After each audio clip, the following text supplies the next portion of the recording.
এটা এক শাহমানত সোসাইটি। এই শাহমানত সোসাইটিতে ডানে বামে অসংখ্য কর্মীর বসবাস। ওরা আমাদেরকে চিনে, শামসুজ্জামান হেলালি সাহেবকে ওরা চিনে। উনি তাদের সবার পরিচিত মানুষ, ওরাই আমাদের আপন বেশি। যারা কলেজে বসবাস করে শামসুজ্জামান হেলালি সাহেবকে সবাই ব্যক্তি হিসাবে সবাই চিনে। আমাদের মার্কা কি? আমাদের উদ্দেশ্যে হেলালি ভাইয়ের পক্ষে, দাড়িপাল্লার পক্ষে, তার পক্ষে বক্তব্য দেওয়ার জন্য অনুরোধ করছি 5 সনের সম্মানিত আমির জননেতা ইঞ্জিনিয়ার মাহমুদ হাসান রবি ভাই। আসসালামু আলাইকুম ওয়া রাহমাতুল্লাহ।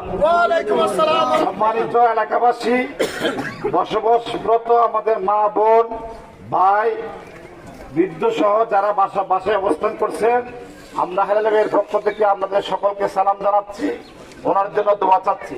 উনি এলাকার একটি সন্তান, আপনাদের কারো ছেলে, কারো ভাই, কারো বন্ধু। এই এলাকাতে আপনার বসবাস, ছোটকাল থেকে উনি বড় হয়েছেন এই এলাকাতে। এলাকার ছেলে হিসেবে, প্রতিবেশী হিসেবে আপনার একটা হক আছে, ওনার একটা হক আছে আপনার উপরে।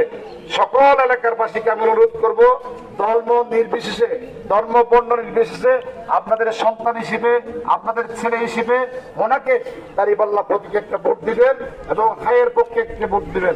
যারা বৈষম্য বিরোধী আন্দোলন করে শাহাদাত বরণ করেছে, যারা গাজী হয়েছে, প্রায় 30 থেকে 40,000 ছাত্র জনতা আহত হয়েছে, বঙ্গুত্ব বরণ করেছে শত শত। ওদের জন্য আপনারা দোয়া করবেন। ওদের পক্ষে যদি আমরা নিতে চাই, বৈষম্যহীন একটি সমাজ, ইনসাফপূর্ণ একটি সমাজ, ন্যায়ভিত্তিক একটি সমাজ প্রতিষ্ঠার জন্য হায়ের পক্ষে ভোট দিতে হবে এবং ইনসাফ এবং সুশাসন প্রতিষ্ঠার জন্য আমির জামায়াতের নির্দেশে একটি সুশাসন প্রতিষ্ঠা করার জন্য আমাদের চেষ্টা। আমি সকল এলাকাবাসীকে সালাম জানাচ্ছি। হেলালি ভাইয়ের পক্ষ থেকে হেলালি ভাই আপনাদেরকে সালাম জানিয়েছেন।